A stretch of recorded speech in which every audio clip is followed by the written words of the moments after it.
Hi, everybody. My name is Jennifer Young. I am a partner with Jurasi. I'm on the corporate and securities team. And our team really helps our clients with fund formation, so debt funds, real estate funds, and licensing. And today's webinar is about licensing and California specifically. Just a note, we do help our clients with getting licenses all across the US for those states that do require a license. So feel free to reach out if you have any questions that's outside of California. But today we are going to be focusing on California and the CFL license specifically versus the DRE license. Before we begin, there are a couple of housekeeping items just to let you guys know. If you have questions, they will be taken at the end of the webinar, provided we have time. I think we will. I don't think we'll be taking the whole hour, at least my presentation. And you should not be using the chat box beneath. Please use the Q&A question and answer Q&A box at the bottom of your Zoom, not the chat box. Questions in the Q&A box will be answered provided we have time. We will send this recording as well as the slides to you guys after today's webinar. Marketing will send that to anybody that's registered. And I also wrote an article related to this topic specifically, so they will be sending a link to the article as well. All right, so without further ado, let's get started. All right, we're going to be talking about the two California licenses for private lenders. The first one is the CFL, that's the California Finance Lender license. The CFL license is governed and regulated by the DFPI. The CFL license is very, very useful for private lenders because it allows you to, lend for both consumer and commercial loans, and not just loans secured by real estate, but also non-real estate secured loans. So any type of business working capital loans, business loans to other companies, etc. The DRE broker's license, by contrast, is regulated by a different entity, the California Department of Real Estate. The DRE broker's license only allows you to transact for real estate secured loans and obviously acquisitions of real estate property. But they are governed by two different regulators. And so keeping that in mind, the DRE and the CFL does have separate compliance requirements and reporting requirements that you'll need to think about because they are governed separately by different agencies. All right. So let's first start with how do you get each of the licenses? Now, the CFL license, it's a company, more so than not, it's a company license, so you will get your company licensed. You don't have an individual licensing requirement for the CFL license unless you are doing any type of consumer mortgage lending. If you're doing only business purpose loans, the CFL by itself or the company is all you really need. And so looking at this chart right here, there's no education or prior experience. The only thing that is required of the individual is any owners of the company and any managers, really anybody that has authority and control over the company's lending activities will need to submit their fingerprints for a background check. And this is an FBI background check done through the Department of the DOJ. The CFL license also requires the company itself, this is the applicant entity, to have a company net worth of $25,000 or more at all times. So when you apply, you have to show a balance sheet. Assets minus liabilities equals owner's equity, and that has to be a positive net worth of $25,000. On top of that, there is a surety bond that the DFPI requires when you apply for the license. And that surety bond, depending on the activities, is typically a $25,000 surety bond. The bond premiums are usually around, 100 or 200, couple thousand per year, but that bond has to cover 25,000. And additional requirements for the CFL that you probably want to consider as well is the DFPI has been really asking for detailed business plans. So, how are you marketing your company? Are you, working with other lenders or brokers, et cetera? They want to see kind of operationally and outward facing what that's going to look like. So they do want a clear detail of these of the company's business plan. Now, for the DRE broker license, this is initially an individual license. So there's going to be a lot of individual requirements for the person getting the DRE broker's license. Once you get your DRE broker's license at the individual level, you can then apply for corporate broker's license. We can talk more about the entities allowance for getting that broker license, but it is a little bit more heavy when it comes to the educational requirements, the prior experience that you have to show. For example, you need a few years of a DRE salesperson license experience before you can even apply for the DRE broker license. Net worth and surety bond not required for either the individual or later on the company. So that's a little bit easier on that side, but it is a little bit more intensive for the individual when they're applying for the broker's license. And you can't just outright apply for a DRE broker's license for your company. You have to start with an individual first. Okay, moving on. And just a reminder, I think I saw a question in the chat box. Please direct all questions to the Q&A box. That's where we're going to be reviewing questions at the end, and we'll be answering questions from that Q&A box. All right, moving on. CFL license. Key considerations. First of all, the entity type. So the CFL license, you can apply it to your company and there's no restriction on the type of company. So you can apply it for your LLC or an LP if it's a fund, LLC if it's a fund, sole proprietors, individuals, even corporations. They're very flexible there. There's not many restrictions, but depending on what type of entity you're applying under, you might have additional related requirements for that entity that the application will require. Number two, lending authority. So the CFL license allows you to lend for both consumer and commercial or business purpose loans secured by real estate or personal property or unsecured. This is the larger difference between the DRE license and the CFL license. For those people who are making CNI loans or business loans to companies, the CFL license is pretty much your only option. The DRE, of course, only allows you to make real estate related loans. If you are doing consumer loans under your CFL license, there will be an additional requirement, and that is to have an MLO, an individual with an MLO license attached to the CFL license. Number three, loan brokering. So the CFL license is really a lender license. It does allow you to broker, but it is strictly prohibited to broker to other CFL licensees. So that's something that's very important. If you get or have your CFL license, you have to remember you can only broker to another CFL licensees and vice versa. You can only have another CFL licensee broker to you if you are a CFL, if you hold a CFL license yourself. So it's CFL to CFL only. For servicing loans, the CFL allows you to service your own loans, so loans that you originate, but it does not allow you to service third-party loans. And this might be something that you would want to consider because the DRE, and we'll talk more about it, but the DRE is the one that does allow you to service to third-party loans. But CFL license, you can only service your own loans. Usury exemption. So why are we getting these licenses? It's because basically the CFL license allows you to be exempt from California usury laws. So that means when you're making a loan and you have a CFL license, you can exceed California's usury limits, 10%, if you have a CFL license.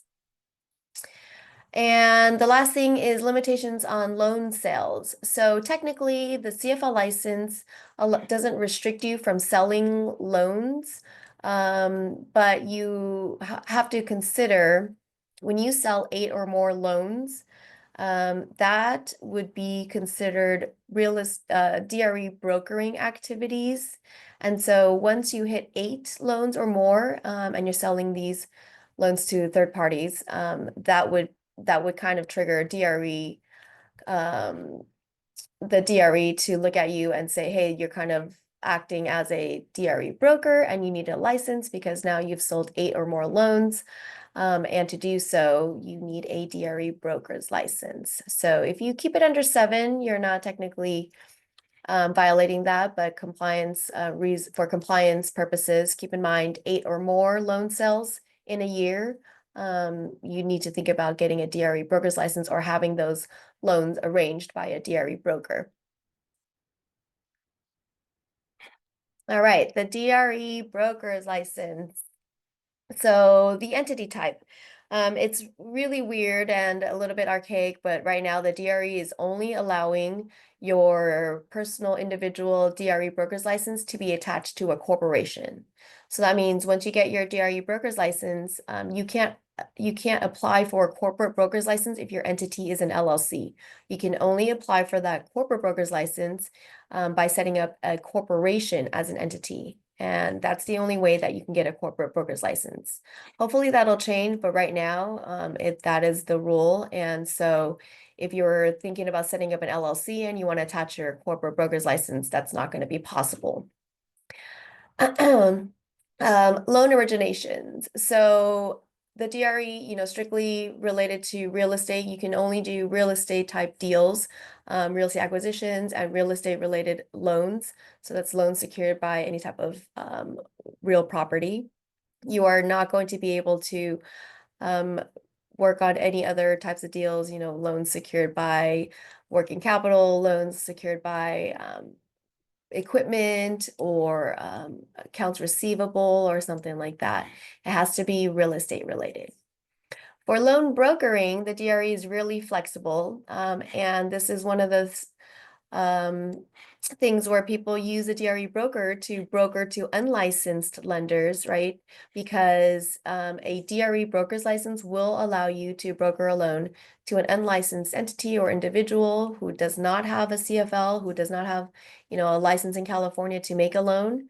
And so when you have a DRE broker that loan, you are able to have that lender fund the loan without being licensed.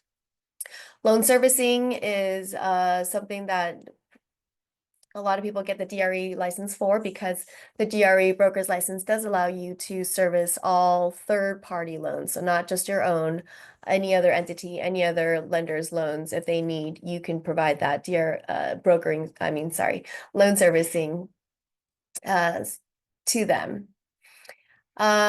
Sorry, just messed up my screen. All right, construction loans restrictions. So this is something specific for the DRE license. The DRE broker license, although it's pretty flexible with brokering and servicing, the types of loans that it can broker for you or you can broker using a license is restricted when it comes to construction and rehab loans. The CFL does not have these restrictions or limitations, but it is a DRE broker construction loan restriction that you have to keep in mind. And so when you are making or brokering a construction loan or a rehab loan, some of the restrictions that you have to keep in mind is the total loan amount cannot exceed 2.5 million. There are LTV limitations, LTV ratios limitations. They do want the loan to be fully funded to escrow. There's a couple of other things, but when it comes to construction loans and rehab loans, you do have a couple of restrictions that you want to keep in mind. Finally, there are, a little bit more additional requirements in keeping your DRE broker's license compliant and active. A lot of it involves the ongoing education and reporting, and we will talk quickly about kind of compliance later on. But the individual, because this is, largely an individual license, the individual broker does need to keep up their ongoing educational requirements, etc. So there's also disclosures that you want to make sure that you are providing when you're using your DRE broker's license. So we will talk a little bit more about compliance things, but that's something to keep in mind between the two licenses. All right, comparing the licenses. So it's kind of summarizing, right? The CFL license definitely for our debt fund clients. The fund is usually the one that gets a CFL license. Because the CFL license does require you to lend off of your own balance sheet. So that means in California, generally also across the board for California, there is no table funding allowed. Table funding is strictly prohibited. Using your CFL license, you have to use the proceeds from the loan proceeds have to come from your own entity's balance sheet. So if you have your LLC license as a CFL lender and you want to go and fund a loan using your CFL, those loan proceeds have to come from your entity, your LLC's balance sheet, straight directly to escrow, and you have to be the lender of record at closing on the closing docs. The DRE broker is similar. You can, obviously broker loans to unlicensed entities, but they still, because there's no table funding allowed, the lender has to provide their own the loan proceeds to the escrow directly from their own balance sheet. They're similar in that way, but the CFL is very, very strict where you have to have the funds if you're going to make a loan. Moving on. All right, the compliance requirements. So the CFL versus the DRE, being regulated under different regulatory agencies.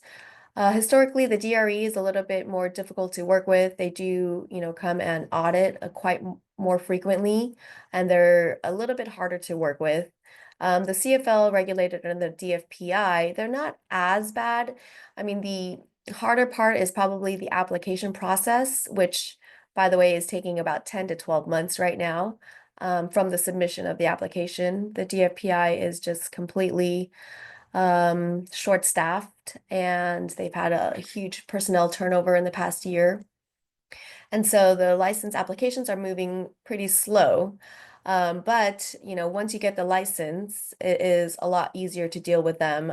And they don't audit as frequently, though I feel like I've seen it pick up a little bit more in the recent year or two. So CFL compliance requirements, the quarterly MCRs need to be done, and this is all in the NMLS. For business purpose loans, you can mark these as 0 or you can ignore it. For California, you don't need to do MCRs for business purpose loans. For consumer purpose, though, it's a different story. You have to report everything. The big compliance requirement for CFLs is the annual report. And this is due every year, March 15th, which means for those who have a CFL license right now, you should be on it and working on it and hopefully submitting this in the next week or so. This is a very, very important and the most important compliance requirement that you need to think about for CFLs. Because if you do not submit it by March 15th, you will be penalized every day. And if you ultimately don't submit it, this is the only thing that will get your license revoked. So very important, that timeline is coming up. It is in about 2 weeks. So if you haven't already, you need to think about filing your annual reports. If you need help, reach out. My team can help with those annual report filings. The last two are assessment fees and renewal fees. The CFL license is a perpetual license. It doesn't get revoked, without you renewing the license, quote unquote.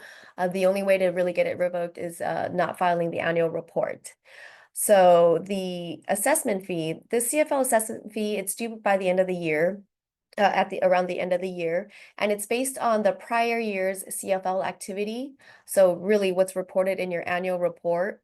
And they take what you report as CFL activity and CFL income, and they compare it with all other CFL licensees and their CFL income generated in that in the prior year. And it's a pro rata kind of a fee that's spread amongst all CFL licensees. So this is just a fee. You go into your NMLS and then you pay the fee and you're good to go.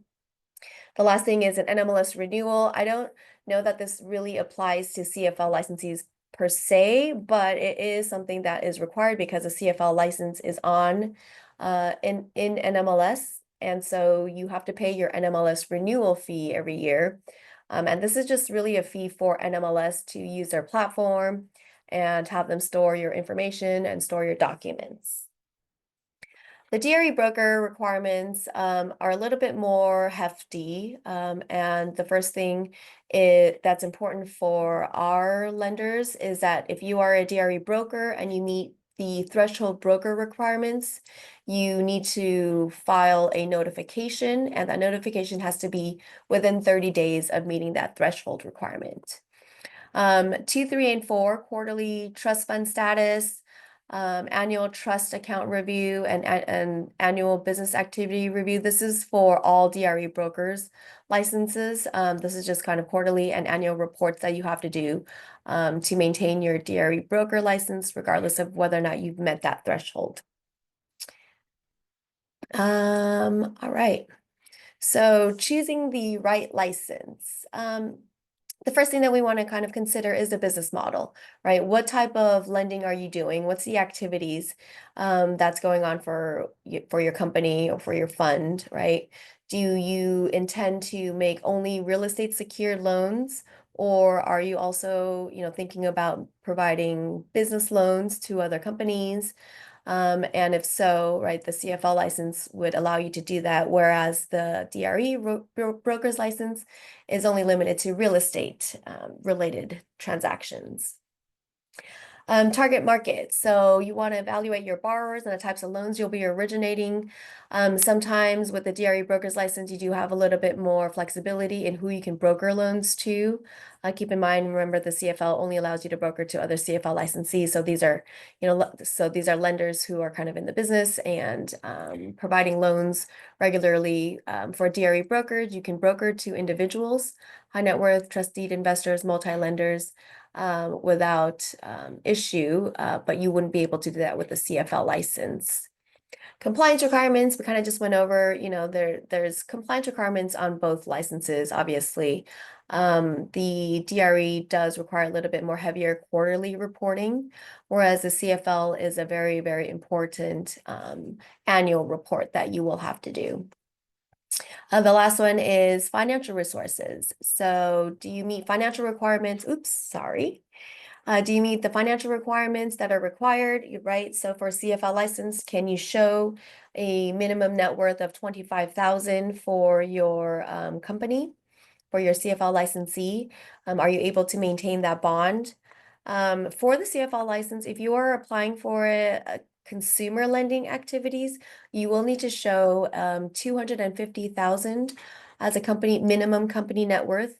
And keep in mind, you have to maintain this company net worth at all times, right? So not just for the application purposes, it has to be at all times while you're holding a license. But again, business purpose, it's only 25,000.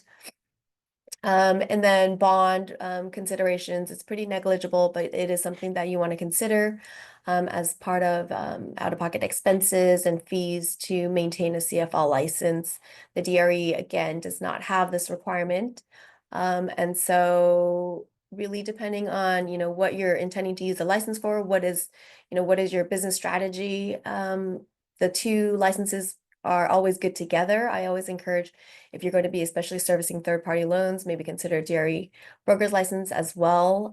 But for debt funds, definitely no question about it. You should get your fund licensed at the fund entity level or a subsidiary level, just because the balance sheet requirement will require the licensee, the CFL licensee, to provide the loan proceeds directly from that balance sheet, right? So if you have a fund, you're raising capital. When you close a loan, the fund entity is the one that has the capital. And so that's why I always say get your debt fund, a CFL license, or a subsidiary, right? If you're closing it at the REIT level, at a subsidiary REIT level, get the REIT level REIT entity license with the CFL so that you can make loans and close loans under that REIT entity. It really depends on, what you're doing, what you're thinking about, and a lot of considerations to think about when deciding between the two licenses.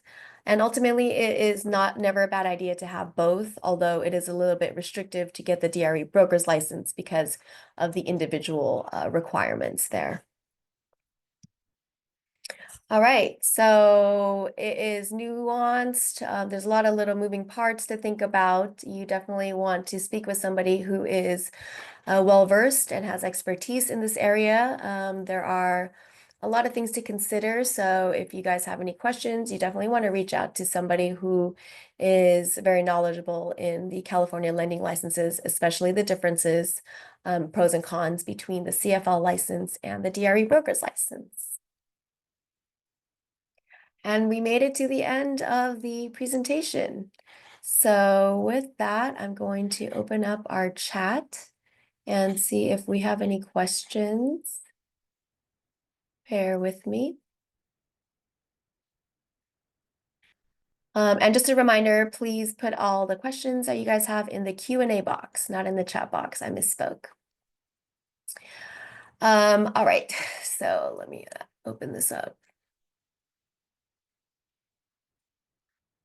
So is there a difference between a corporate broker's license and a regular broker's license? Yes, the regular DRE broker's license, as I mentioned, is something for the individual to initially apply for. You technically can't apply for a corporate broker's license unless you have an individual broker's license that you can attach to it. And that process is a very easy, I think it's a page and a half. It's a DRE form that you fill out, and your responsible broker is the individual broker who needs to be listed on that corporate broker application. So you can't just apply for your corporation. And again, it has to be a corporation, but you can't just apply for a corporation without having at least one individual with their DRE broker's license. Um,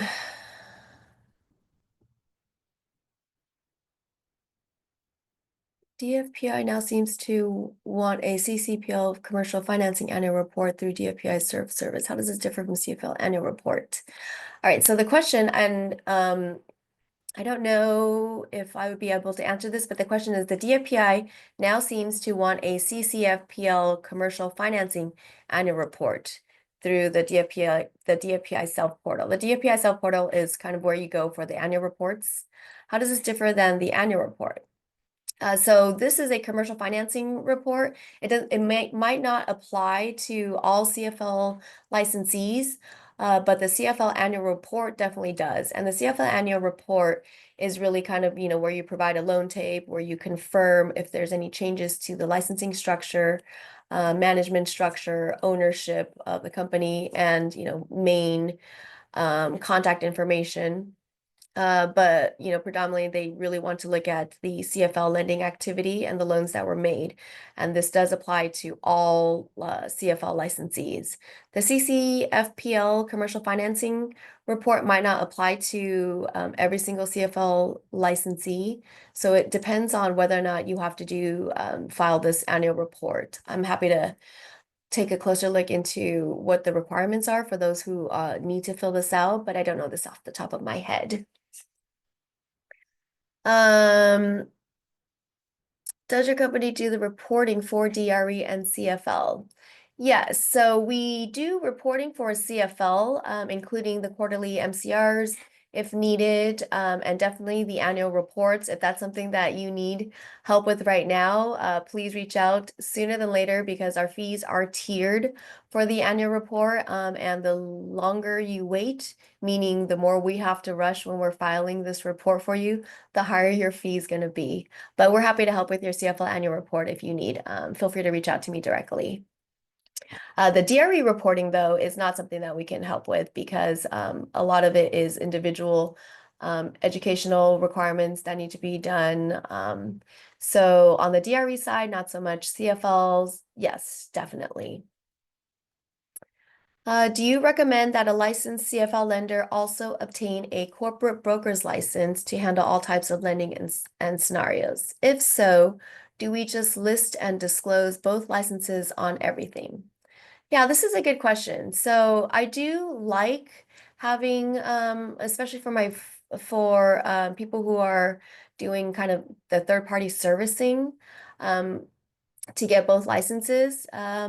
But you don't necessarily need both. I mean, for a CFL lender, you can make loans, broker loans to other CFL licensees, and service your own loans, right? So technically, in that scenario, you don't need a DRE broker's license. But if you are, kind of wanting to help service third-party loans, loans that you didn't originate, loans that are not yours, you definitely do need to think about getting a DRE corporate broker's license to handle that type of fact pattern. The CFL, as far as lending capabilities go, it definitely provides you with more flexibility, right? You can make loans secured by both real estate and non-real estate. Whereas the DRE license is really just strictly for real estate related transactions. So if you are thinking about making business loans or starting, CNI lending, the CFL license is definitely the better way to go. On top of that, for construction and rehab loans, like I mentioned earlier, the DRE broker does have loan limitations, right? So you have that 2.5 million total loan for construction loans, rehab loans. You have requirements to fully fund to escrow. You have LTV limitations when using your DRE license. The CFL doesn't have any of those limitations. You're free to make any type of construction loans, any type of rehab loans as you want without, LTV limits. But I think when you want to consider anything related to brokering to unlicensed individuals or servicing third-party loans, that's where the DRE broker license comes into play. It's not very often. I don't see it as common for a lot of our private lenders because they're really focusing on originating their own loans and servicing their own loans and not dealing with any construction and rehab loan limitations. So the CFL license would be a little bit easier for you to have to give you that flexibility. Okay, can a company have a CFL and employees DRE? I think the question is, can a company have a CFL and also employ DRE, maybe salespeople? And the answer is yes, it depends, right? Because if you have a CFL license for your company and you also potentially have a DRE corporate broker's license, you usually would have all those employees sit under that entity. I don't know if I'm understanding your question, so feel free to let me know if you meant something different. It's hard to tell from the question. So next question. So to do any type of loan in California from a California company to a California company for business purpose, you need a license. Yes. So the way that you want to think about this is when you're making a loan, is it a California loan? Meaning, is the collateral located in California? Are the borrowers in California? And if so, then yes, you need a license to make that loan. Business purpose or consumer purpose, you need a license to lend. And so as long as you have a real estate property securing that loan or California assets, business assets securing that loan, then yes, you do need a license. Happy to chat more. I'm not sure if I answered your question, but it was a pretty broad one, and there are some nuances there. So feel free to reach out if you want to chat more about that.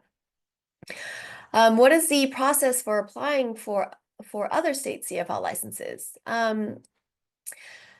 Good question. Every state is different. They're not all called CFL licenses. Other states, it's typically a mortgage lending license, and certain states will require you to have a license to lend, even if it's only business purpose loans.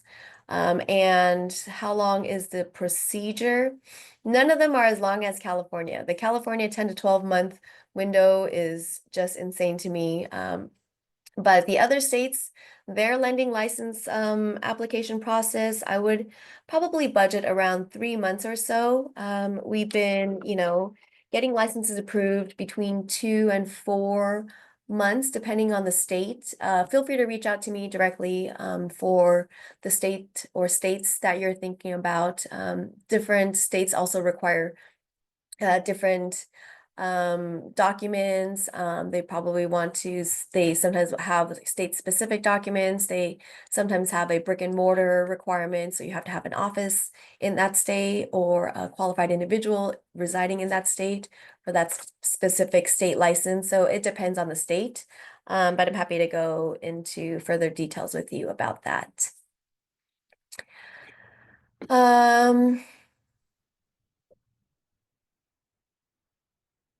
If you're originating only business purpose loans that are secured by only real estate, using your own entity funds and possibly servicing, isn't the DRE the best? Yeah, I mean that the DRE definitely covers all of those activities, but then again, so does the CFL, right? But in comparison, depending on the type of business purpose loan that you're originating that's secured by real estate, if you're doing a construction loan or a rehab loan, the DRE isn't going to be the best because it will limit you in the type of loan that you're originating, whereas a CFL won't have any limitations to the types of loans that you're originating.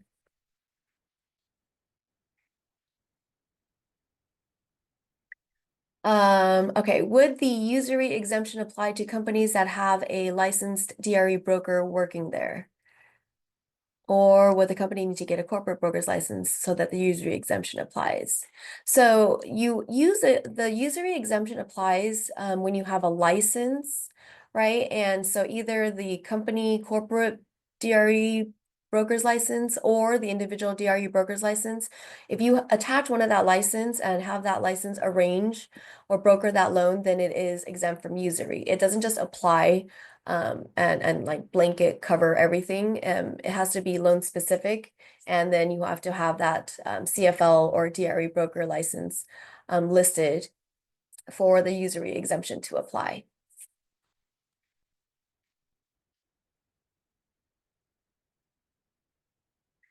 For MCR quarterly reports to NMLS, you said lenders who only make commercial loans do not need to file, only lenders who make consumer loans. We've been filing anyway, even though we exclusively make commercial loans. Can we just stop submitting them now that we've begun? Yeah, so we've actually gotten direct confirmation from the DFPI on this.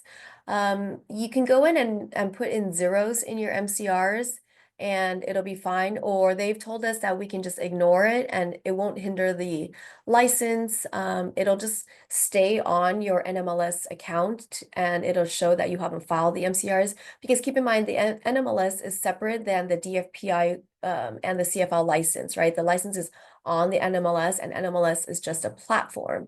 So you do need to take care of certain NMLS related things. And the MCR quarterly reports, they're automatically added on to your NMLS account, but whether or not the actual state regulatory agency requires you to file it depends on the state.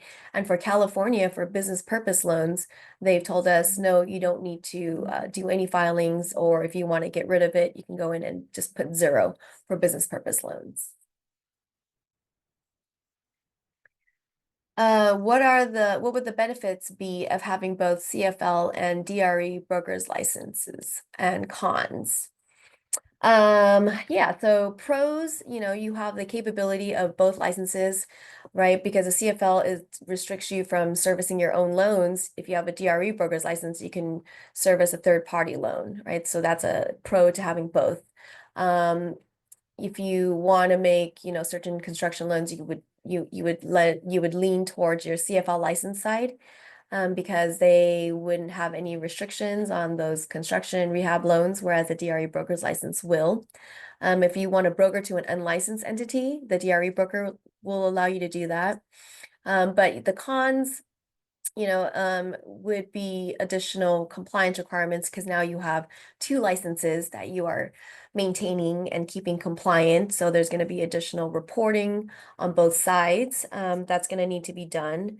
And then keeping things kind of separate and clearly accounted for is going to be something that you want to keep in mind because for the CFL annual report, you will be reporting CFL activity and non-CFL activity. So non-CFL activity would be any type of loans that were made not using the CFL license and, obviously a DRE broker's license. So that would have to be reported separately as non-CFL activity. So in general, keeping kind of clear differentiation between the type of licenses and the activities that fall under each is going to be something that you definitely want to keep in mind and do if you have both licenses. But really for me, the con, if I were you guys and getting both licenses, it's the reporting requirements and the compliance requirements for both because nobody likes to do all that compliance reporting, right? Okay, so what are the costs of getting the CFL license, including your charges? I'm happy to talk with you, and we do our licenses, our CFL licenses on a flat fee basis. So it's project by project. Every CFL is a flat fee, and we really just take the application from beginning to end, and we work with the principals at the company because we'll ultimately have to help them get fingerprints and submit that for a background check. We put together the org chart, we put together the management chart. We help you with, providing the balance sheet to show the minimum company, the minimum company net worth requirement. We help you get the bond placed. So we really just take the application from beginning to end and we do it on a flat fee project basis. Reach out if you want to chat more about this and I can give you our fees and our scope of services included. If lending in other states, business purpose loans only secured by real estate, do you need either DRE or CFL? I know that some states have their own license requirements, but do not for business purpose. Would you want the DRE or CFL to mostly avoid usury laws? Yeah, so this is a common question that I get, and I just want to be very, very clear so you guys all understand. You need a separate state lending license for that state if you are going to be lending or doing any type of lending activity in that state, if that state is a licensable state. So meaning if you have a CFL or you have a DRE, California DRE, that's not going to be applicable to any types of loans outside of California. Those licenses are only going to help you for California loans and California lending activity. If you're going outside of California, we need to evaluate which state you're thinking about or which states you're thinking about and whether or not a license is required in that state.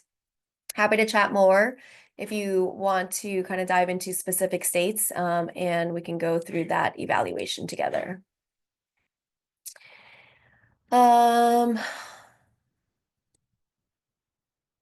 So does the DRE have any restrictions on using out-of-state lenders to fund loans? Does the CFL? I'm in California, so can I just use California resident capital, or can they be from anywhere else in the state? Yeah, so this is more of a securities issue when you're thinking about using investor funds from other states. For purpose of this presentation, I'm going to stick to the licensing aspect. And, again, the balance sheet requirement, balance sheet lending requirement is going to be something that you want to keep in mind because it's not about where the investors, capital is coming from. It's for the entity, right? And so a fund, a debt fund who is making a loan in California, they can obviously, they're raising capital all across the US. So their investors are providing capital to the fund, and the fund LLC, as a CFL license, is going to be making loans in California. And so the fund would have a CFL license, and that is totally okay. You want to think about the entity itself, which entity is licensed. And when you're thinking about kind of high net worth investors and trusted investing and multi-lenders, Where they reside does come into play, but this is a securities analysis that we would need to do because if you're raising capital from investors and depending on where they are, we do need to address some securities laws. So feel free to reach out and we can chat more about that. Um, if you have both licenses for construction rehab loans, would you still be subject to DRE license restrictions? i.e., even if you have both licenses, can you pick and choose which you are acting under? Yes, definitely. And that's the beauty of having both, right? If you want to predominantly use your DRE license, by all means, use that. But if you have a construction or rehab loan that might fall outside of the DRE requirements for construction loans and those LTV limitations, then definitely you can use your CFL license. You just want to make sure that you remember to report that specific loan to be under a CFL activity and not DRE activity. But yes, you can pick and choose which license you want to use.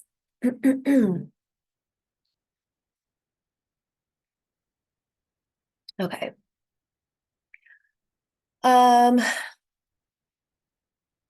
can a DRE broker a fractional interest loan where a CFL licensee is a partial lender?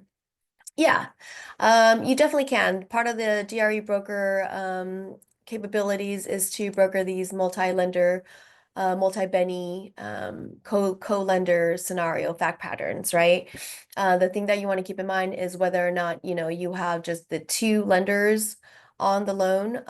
And again, securities laws should be considered because a lot of times these are securities transactions. But to answer your question in short, yeah, CFL licensee as a partial lender can be a loan, can be done.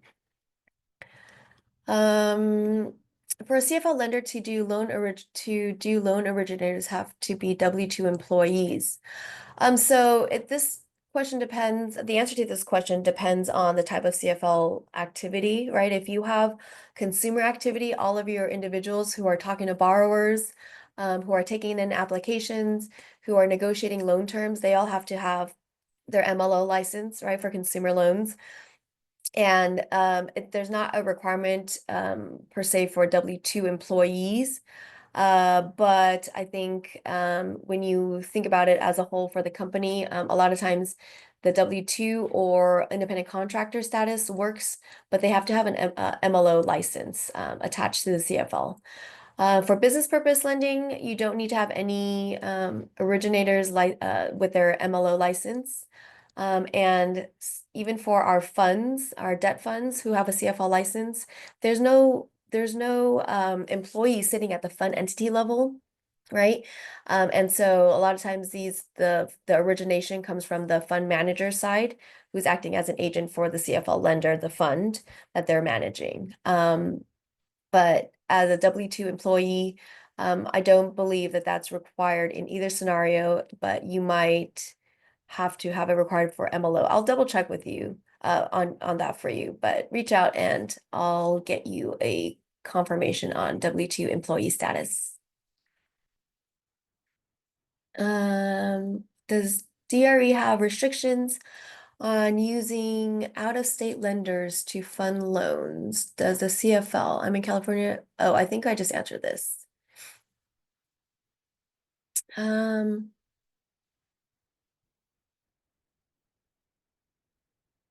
for draws, which license requires escrow account and what are the limitations? That's the DRE broker's license, and the limitations are pretty specific. I think they're based on the ARV.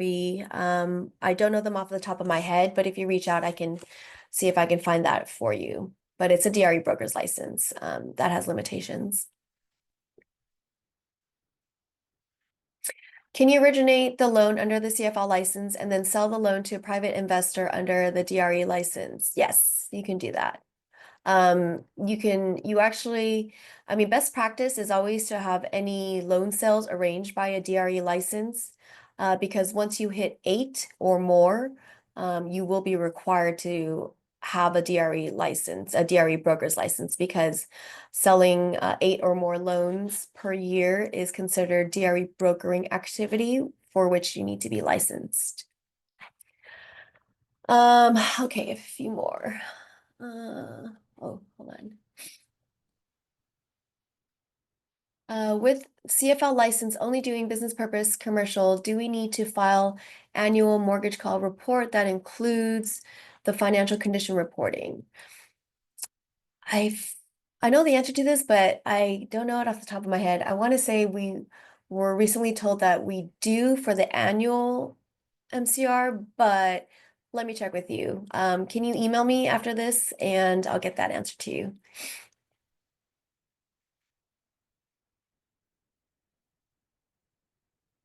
Okay, so what if you have a CFL license and you make a loan to a California business entity, but the property is located in another state? Is the California license sufficient? No. Um, you definitely need to consider, which state the property is in because it is more likely than not that the property that's located in that state makes it that state's loan. So if the property is in Arizona, for example, then it'll more than likely be considered an Arizona loan. And so for Arizona lending, you definitely need a license. And so you'll have to consider licensing requirements for each state. But typically, just generally speaking, the collateral that's securing the loan, wherever that collateral is located, makes it that state's loan, generally speaking. Do you need to have a California CFL license if you have been licensed in other states? Yes, you do. So keep in mind that if you are licensed in other states, and vice versa, if you're licensed in California, that state's license has no applicability in any other state than the state in which you got a license. So these lender licenses, they're not, they don't allow you to operate in any other state outside of the state that you got that license in. So for example, a CFL license, you can only operate in California with a CFL license, right? A Nevada license, you can only operate in Nevada with that license. Coming over to California and making a California loan with your Nevada license is not going to work. You need a California license to do a California loan.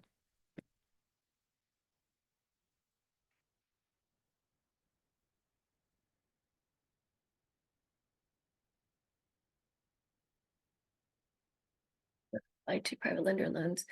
Okay, next question. Usury does not apply to private lender loans in business entities in California. Is there another reason a private lender would need to be licensed to make loans to business entities, excluding sole proprietorships? So usury applies to all loans in California. This is definitely a misconception. If you're going to be making a loan, you need to consider the usury limitations. But if you're licensed, then you can exceed the usury limitations in California. Um, when lending in other states, do we need to register in each state as a foreign business? All business purpose loans, we are located in California.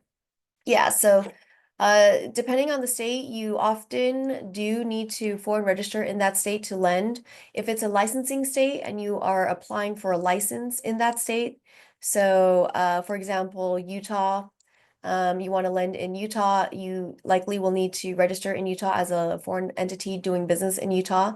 But at the same time, Utah will require you to have a license for loans for 1-4s specifically. And so the application requirements for, the specific lending licenses will more often than not require you to register as a foreign entity to apply for that license in that state. Um, does Jurassic have a list of states that do require their own license requirements and the states that do not require a license to lend for business purpose loans secured by real estate? Yes, the answer is we do have surveys. We have 50 state surveys.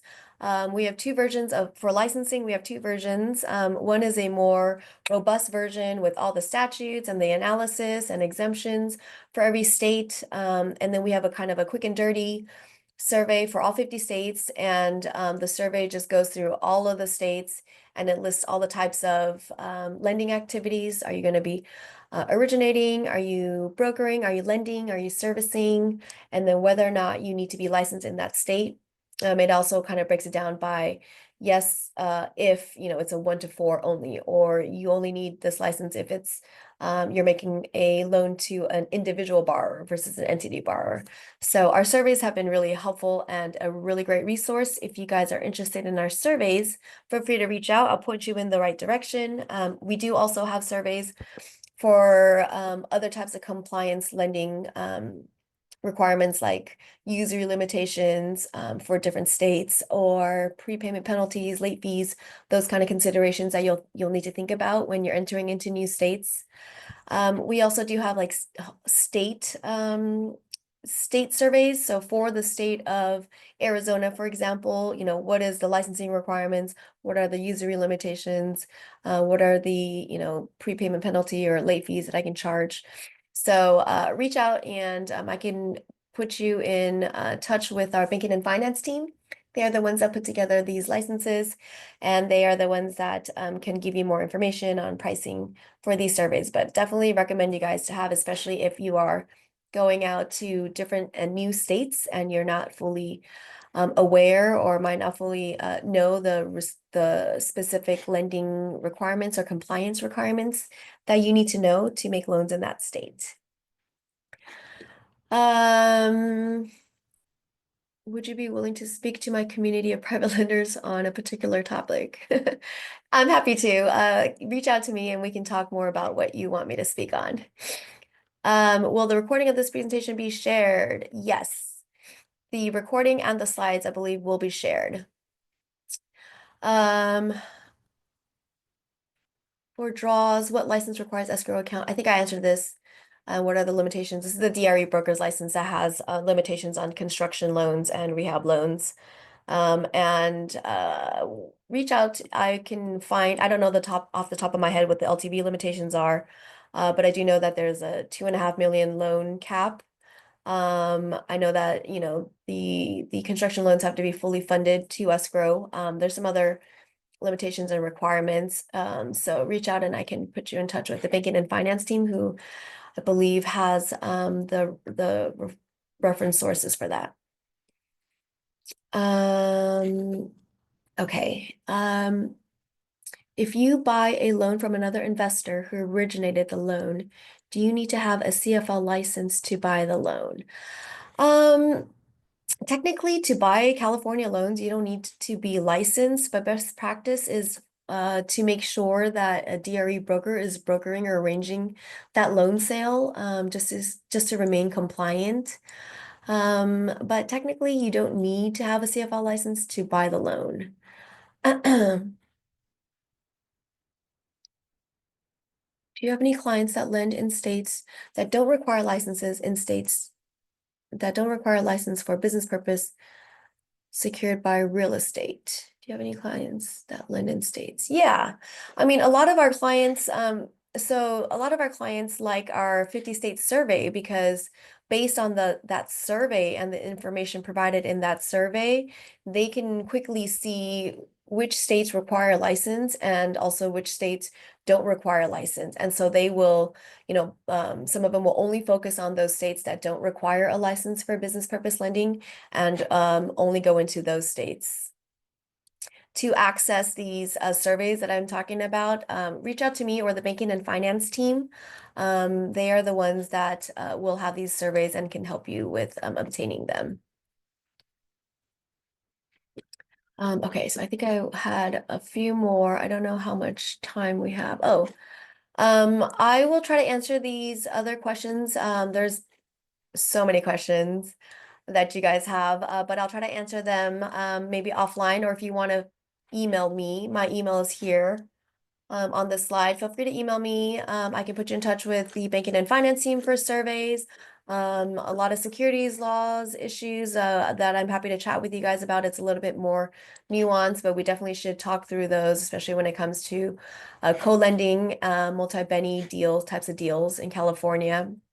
But other than that, I hope you guys found this session helpful, and I'm around if you guys have any other additional questions.